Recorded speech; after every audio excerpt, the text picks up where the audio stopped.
Aris, ano bang ginagawa mo dito? Baka lalong masira yung Pasko namin nito. Mapapalagpas ko ba na lumipas yung Pasko tapos di kita nakikita? Siyempre hindi, di ba? Pero teka, bakit sabi mo lalong masisira yung Pasko mo? Sira na agad? Hindi naman sa ganun. Meron lang kasi kaming gustong makasama na hindi namin siya pwede makasama ngayong Pasko. Parang ako yan ah. Thank you Lord. Ako nga yun. Ako ba yan? Hindi. Ano ka ba?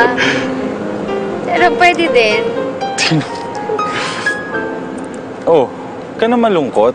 Alam mo namang ayaw kita nalulungkot eh. Teka lang. Para sa'yo to. Rosas ng buhay ko. Wala man ako ngayong Pasko sa tabi mo, pero ikain mo na lang ako sa Noche Buena nyo. Para sa'yo. Corny mo talaga. Ano mo to? Thank you. Merry Christmas. Yun lang?